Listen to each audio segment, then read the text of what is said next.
오늘 우리 부활을 정말 믿으면이라고 하는 제목으로 여러분들과 함께 부활절 메시지를 나눕니다. 오늘 우리는 부활절을 지냅니다. 성탄절보다도 우리 신앙에 더 중요한 날이 바로 이 부활절이라고 생각합니다. 많은 사람들이 부활절에 대해서 알고 있습니다. 그러나 대부분은 지구 저 반대편의 이야기거나 종교인들의 그러한 자기들끼리의 날일 정도로만 생각합니다. 그래서 정말 부활절을 감사하고 즐거워하는 사람들은 교인 중에도 그다지 많지 않은 것 같습니다. 교인들도 이런 마음을 갖습니다. 내일 또 회사에 출근하고 삶의 현장에서 먹고 살기 힘든데 부활은, 뒤에 말은 제가 하지 않겠습니다. 이런 태도의 사람들이 있을 수 있다라고 하는 것입니다. 부활이 모든 사람의 운명과 관계되어 있다라고 하는 것을 듣긴 들었습니다. 그런데 들은 것에서 멈추는 경우가 많다라고 하는 것입니다. 저는 오늘 2000년 전 예수님의 부활 사건을 증명하고자 설교하는 것은 아닙니다. 우리는 이미 예수님의 부활이 실제로 일어난 사건임을 우리는 들었고 알고 있기 때문입니다. 예수님이 십자가에 달려 죽으시고 사흘 만에 부활하셨다라고 하는 것을, 이 사실은 바꿀 수 없는 역사적인 것입니다. 저는 여러분들이 이 역사적인 사실을 믿으시기 원합니다. 혹시 교회를 오래 다녔지만 나는 이 역사적 사실에 대해서 나는 동의할 수 없다라고 생각하시는 분들이 있다면 제가 4가지의 역사적 증거를 이야기하고 넘어가려고 합니다. 역사적 증거라고 했습니다. 첫째, 어떠한 증거가 있습니까? 예수님은 십자가에서 죽어서 아리마대 요셉의 무덤에 묻혔다라고 하는 것이 역사적 증거입니다. 사복음서가 일관되게 예수님의 무덤을 아리마대 요셉이라고 하는 사람의 무덤이라고 하는 것을 말하고 있습니다. 아리마대 요셉은 누구입니까? 그 당시에 유다의 공회원이었습니다. 70명밖에 없는 인원입니다. 귀족이었습니다. 부자였습니다. 이 사람의 이름을 함부로 제자들이 사용했다가는 그들의 집안이 제자들을 가만 놔두지 않았을 것입니다. 거짓말을 하면 금방 들통나는 것이기 때문입니다. 그런데 성경은 그 사람의 이름을 정확하게 기록하고 있습니다. 그 사람 역시 실제 인물이라고 하는 것이죠. 두 번째입니다. 예수님의 무덤이 빈 무덤으로 발견됐다라고 하는 것이 역사적 사실입니다. 우리는 이 땅을 살아가면서 많은 종교를 압니다. 종교들마다 그들의 교주를 기념하는 것이 종교의 관습입니다. 그런데 우리 예수교는 예수님의 빈 무덤을 자랑합니다. 무덤이 비었다라고 하는 것입니다. 그런데 사람들이 거기에 대해서 또 이런 말을 합니다. 제자들이 시체를 훔쳐간 것이다 라고 말합니다. 그리고 부활이라는 말을 했다라고 하는 거죠. 그런데 여러분, 이치에 맞지 않습니다. 훔쳐가는 사람들, 도굴 하는 사람들은 그 자리를 깨끗하게 정리하고 가는 사람 본 적이 없습니다. 참고로 제 전공이 역사학을 했다는 걸 여러분들 아시죠? 돌아다니면서 땅 파는 제 친구들이 많았습니다. 고고학하는 애들을 저희는 땅 판다고 그럽니다. 그런데 고고학하는 사람들이 그 옛날 봉분들 지나다니다가 보거든요. 무덤 한쪽이 푹 꺼졌다라고 하는 것입니다. 그곳 정리해놓고 가는 사람 없다라고 하는 거예요.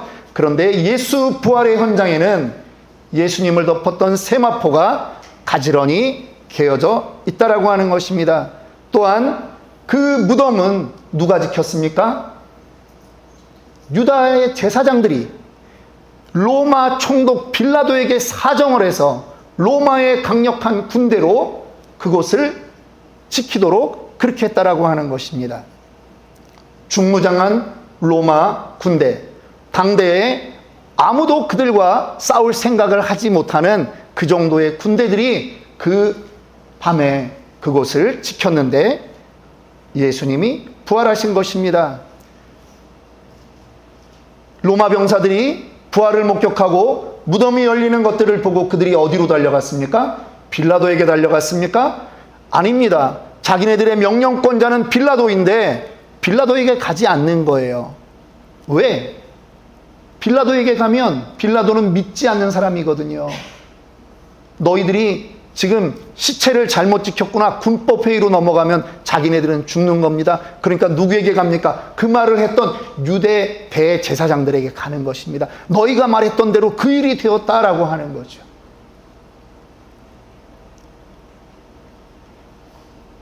그들의 입은 막을 수 있습니다. 그런데 그 부활을 또 목격한, 빈 무덤을 목격한 여인들이 있습니다. 성경은 여인들이 그 증인이라고 말하고 있습니다.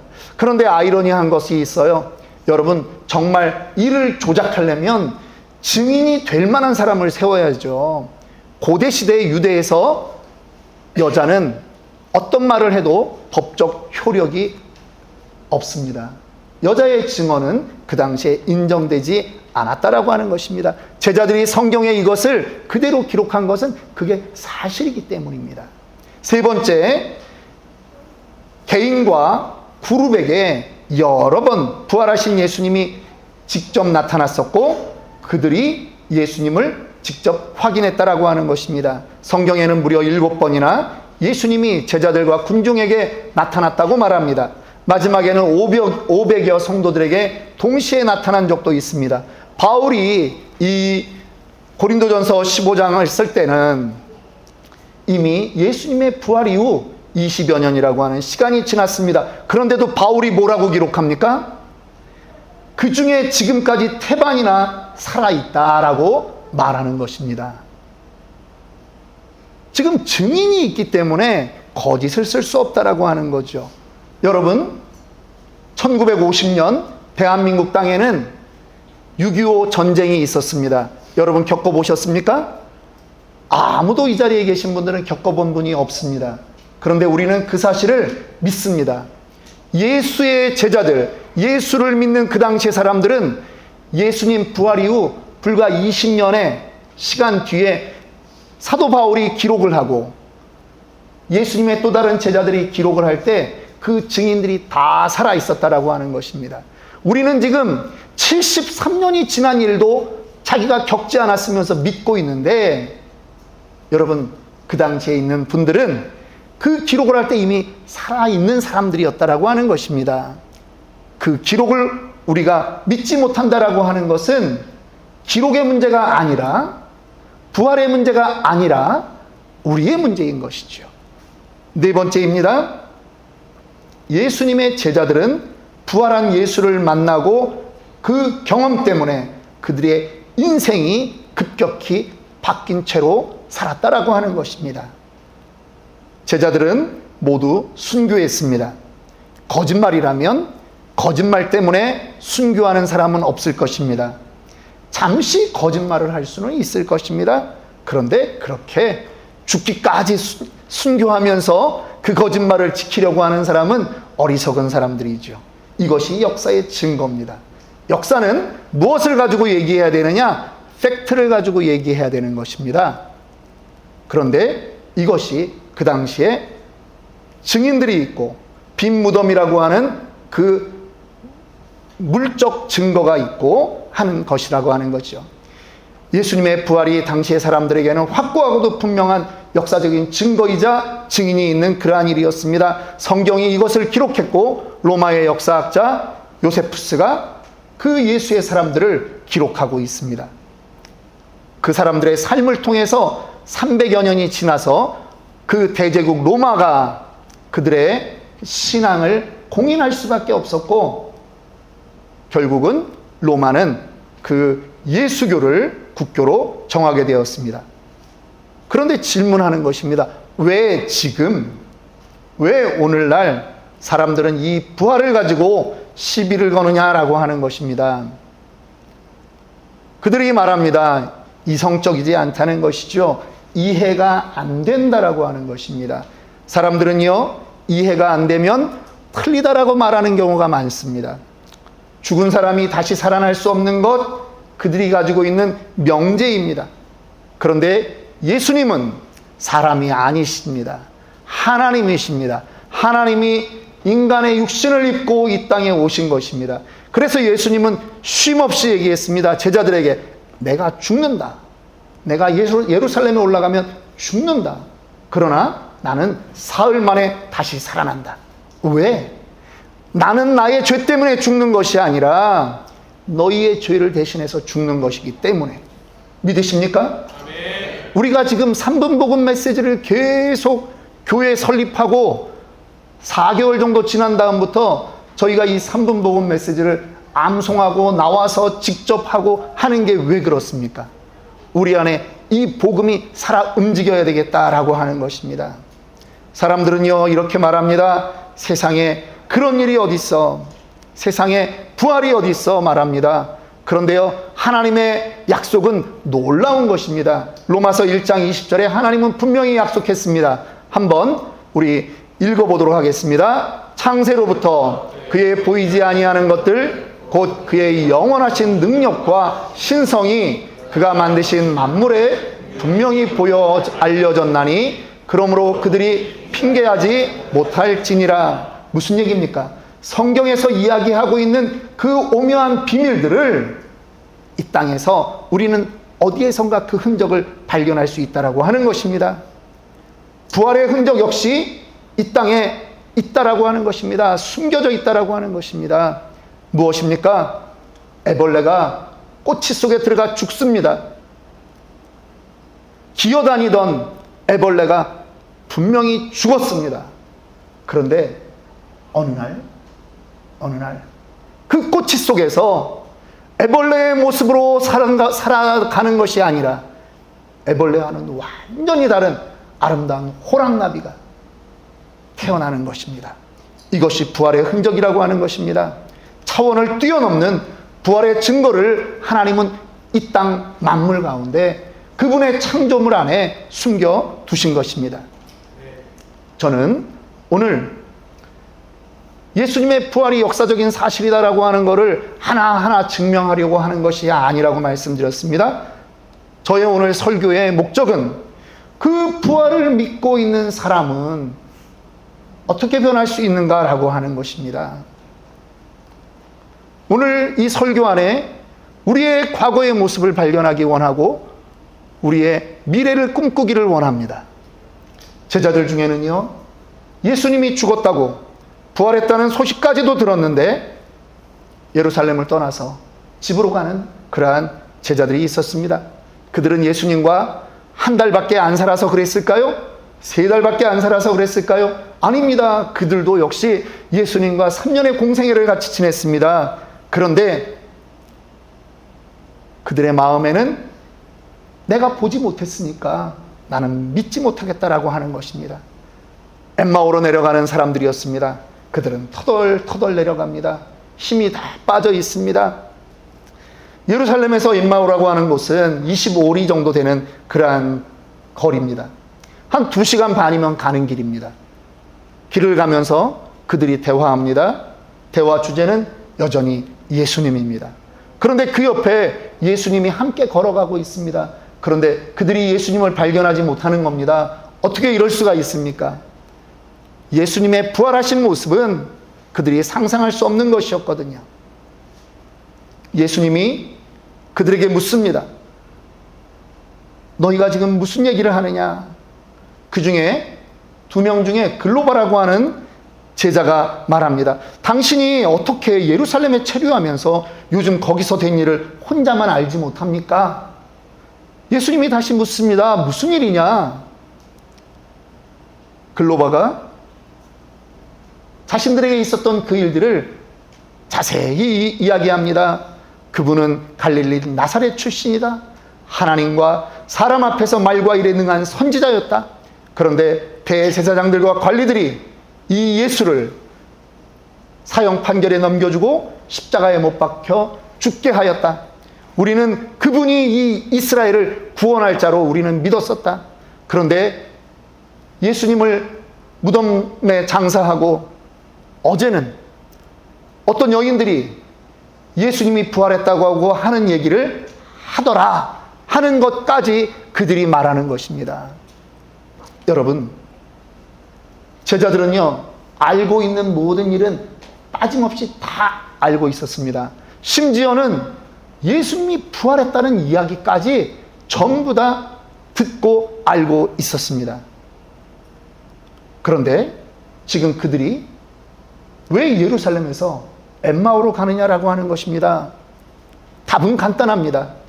알기는 알았는데 믿지를 못한다라고 하는 것이죠. 듣기는 들었는데 마음에 믿어지지가 않는다라고 하는 것입니다. 신앙생활을 오래 해도 변화가 없는 경우들을 봅니다. 교회 출석하는 것을 가지고 나는 예수를 잘 믿고 있다, 그렇게 착각하는 분들이 있습니다. 때로는 열심히 봉사하는 것으로 스스로 제자되었다라고 생각하는 그러한 경우도 있습니다. 그런데 여전히 삶의 자리로 돌아가 보면 이 땅에서 무엇을 먹을까, 무엇을 입을까, 무엇을 마실까를 염려하고 그것을 우선으로 생각하고 살아가고 있습니다. 말씀을 들어도 외워도 말씀과 상관없는 인생을 살 수 있습니다. 부활의 소망 없이 살 수 있다라고 하는 것입니다. 저는 지난주 목요일 저녁에 세리토스에서 한 교회에서 있었던 장례식에 참여했습니다. 저에게는 참 충격적이고 감격스러운 그런 장례 예배였습니다. 저희 큰딸 현이의 그 한국에서 같이 공부했던 그 친구 아버지가 작년 8월에 이제 미국에 오셨는데 이곳에서 암 투병 중에 돌아가셨습니다. 그래서 그 장례식에 저희 가족들이 함께 참여했습니다. 제가 충격받은 것 3가지만 말씀드리겠습니다. 첫 번째 충격은 그 항암 투병을 하다가 돌아가신 그 아빠라고 하는 분이 저와 동갑이라고 하는 것에 제가 충격을 받았습니다. 두 번째 충격은 그 아버지도 저처럼 대학교 1학년 때 예수를 영접했는데 굴곡 없이 믿음의 삶을 그렇게 잘 살았다라고 하는 것에 제가 충격을 받았습니다. 세 번째 충격을 받은 것이 있습니다. 항암의 고통 속에서 임종을 맞이하면서도 하나님을 찬양하고 맨 마지막 순간 가슴에 손을 얹고 기도하는 자세로 그렇게 편안한 모습으로 그렇게 소천했다라고 하는 것에 제가 충격을 받았습니다. 그의 죽음이 너무나 아름다웠기 때문입니다. 아무나 마지막 순간을 이렇게 아름답게 갈 수는 없는 것입니다. 더더군다나 우리 인생의 죽음이 때로는 얼마나 우리를 공포스럽게 만듭니까? 그런데 그 죽음 앞에서도 당당하게 자녀들을 축복해주고 위로해주고 목사님 앞에서 기도받으며 그렇게 갈 수 있다라고 하는 것은 죽음의 공포를 이기고 부활의 소망 대신 예수를 믿지 않으면 할 수 없다라고 하는 것이죠. 저는 제가 아는 어떤 분을 저는 기억하고 있습니다. 그분도 나중에 돌아가신 그 모습을 전해 들었는데 가족들이 차마 입에 담지 않습니다. 죽기를 두려워하고 죽기를 힘들어해서 가족들이 차마 그 마지막 임종을 보지 못하겠다라고 했던 그러한 사람도 저는 알고 있습니다. 여러분은 어느 쪽에 서 계신 분들입니까? 저는 그 장례 예배를 참가하면서 감격스러웠습니다. 소망이 생겼습니다. 나에게도 나의 마지막이 저런 자리가 되기를 원한다라고 하는 것입니다. 나의 마지막에도 나의 딸들이 아빠를 생각할 때 우리 아빠는 이런 분이었습니다라고 말할 수 있다면, 그러한 신앙을 내가 가질 수 있다면 나는 정말 그 몇 년을 살았느냐가 중요하지 않게 행복한 존재다라고 하는 것이죠. 저는 그분을 한 번도 만나본 적이 없습니다. 임종 예배를 집례했던 목사님과 그 맏딸의 이야기들을 통해서 저는 그분을 그저 알 뿐입니다. 그런데 그분 안에 있었던 예수 부활 내부활의 신앙이 우리는 충분히 알 수 있는 것입니다. 한번 따라합니다. 예수 부활, 내 부활.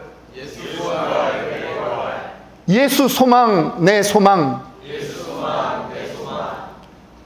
우리는 육신을 가진 사람은 한 번 죽는 것은 정한 이치입니다. 그런데 우리는 모두 살아나게 되어 있습니다. 부활하게 되어 있습니다.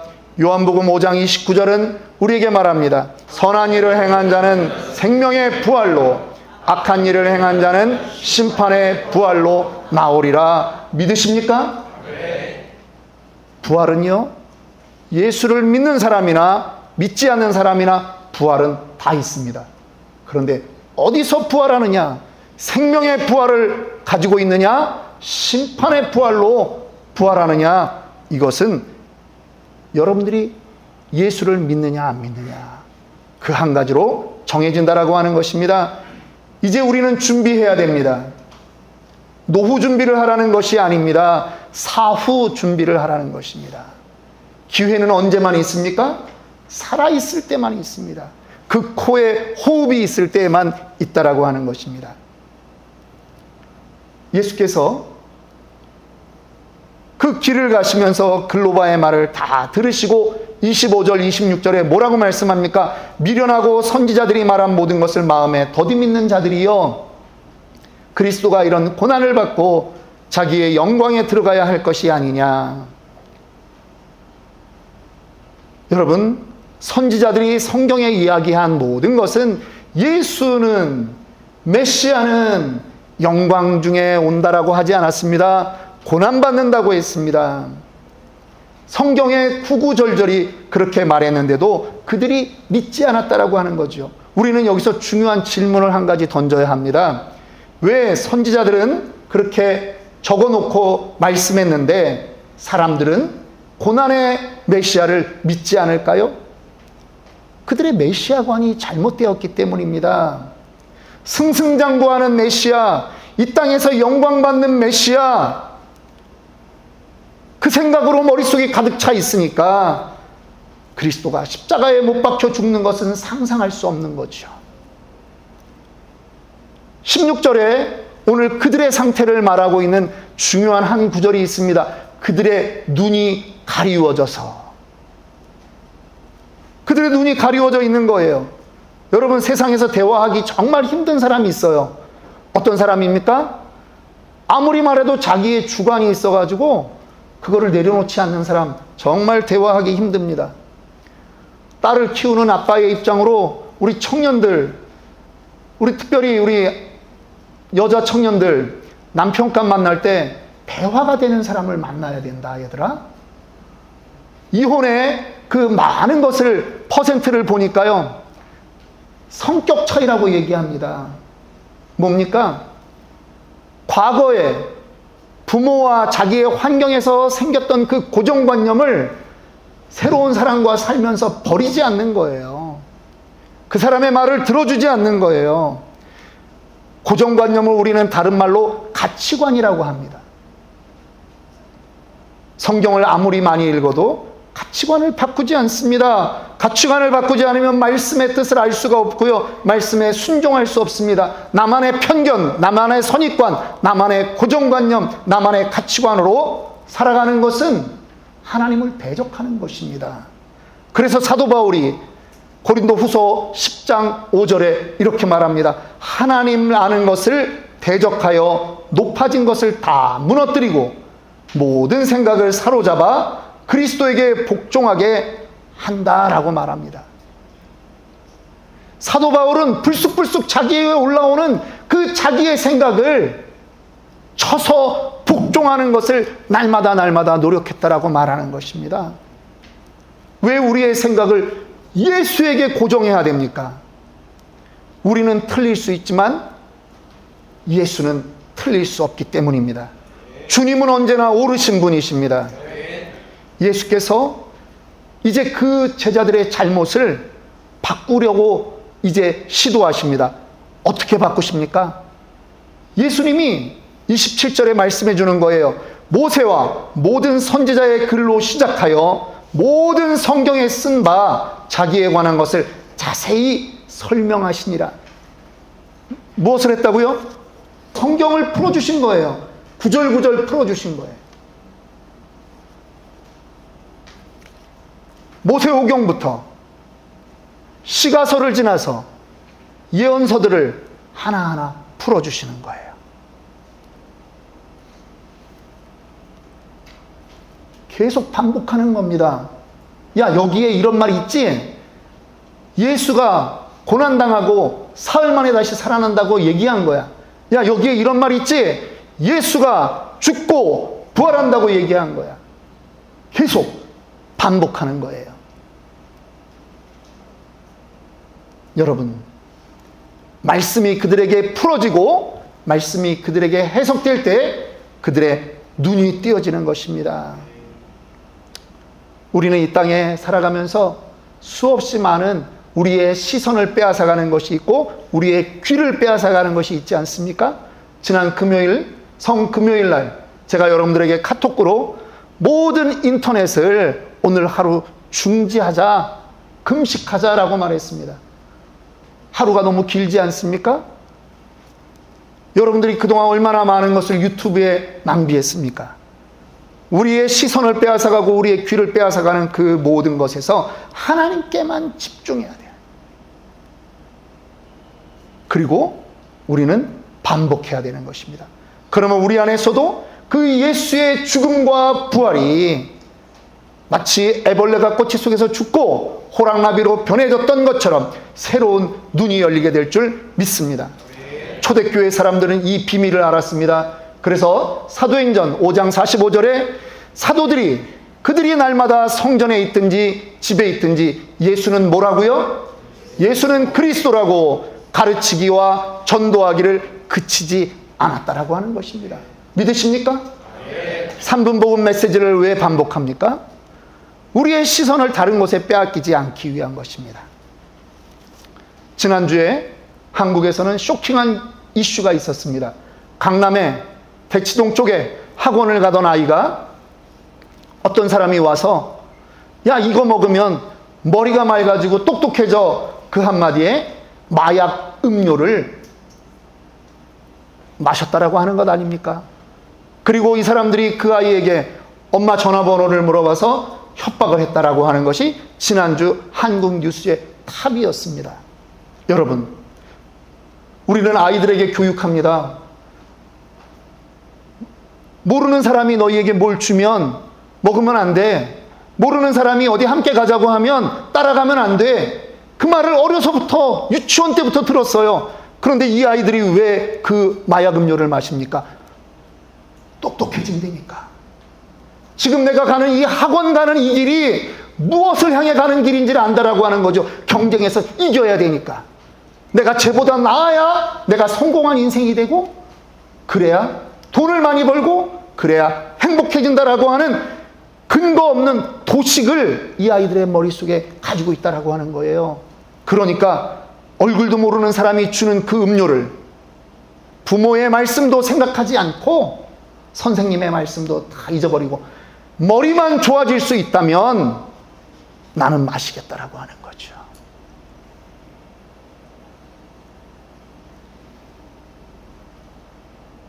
대한민국의 미래에 희망이 있습니까? 혹시 여러분들의 자녀들에게 야, 교회 안 가도 돼. 대학만 좋은 데 가면 돼. 여러분 혹시 이렇게 가르친다면 여러분들의 자녀에게 마약 음료를 부모가 자원해서 그 입에 털어넣어주고 있다라고 하는 것입니다.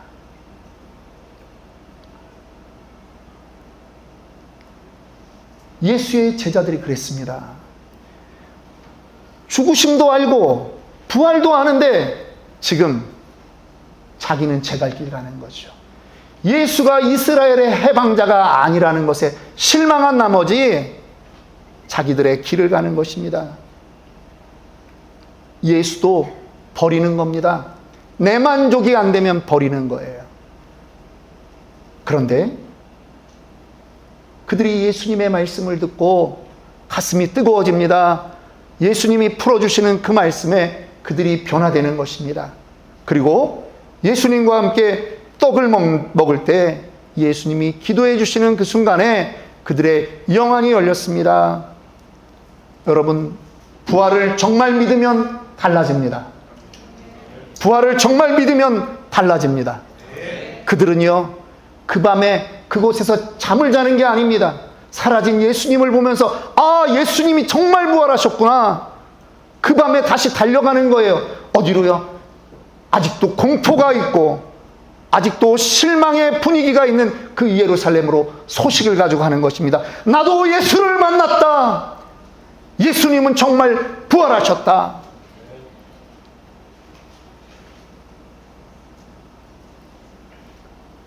말씀을 마칩니다. 여러분, 우리는 보지 않고 믿는 믿음이 더 큰 믿음임을 우리는 믿습니다. 예수님은 이미 말씀으로 우리와 함께하고 계심을 우리는 믿습니다. 부활의 증인으로 살아보시지 않겠습니까? 어려우시다고요? 이번 한 주만 해봅시다. 이번 한 주만 해봅시다. 모두 다 예수를 믿는다고 목사 되라, 선교사 되라 그러는 거 아닙니다. 여러분들이 있는 삶의 현장에서 남들을 배려하십시오. 어려움이 있는 사람을 도와주십시오. 위로하십시오. 웃어주십시오. 그래서 그들에게 궁금한 게 일어나도록 만들라는 것입니다. 어떻게 이러한 문제 앞에서 너는 웃을 수 있느냐? 어떻게 이런 문제 앞에서 너는 평안할 수 있느냐? 심지어는 어떻게 죽음 앞에서 당신은 이렇게 평안할 수 있느냐?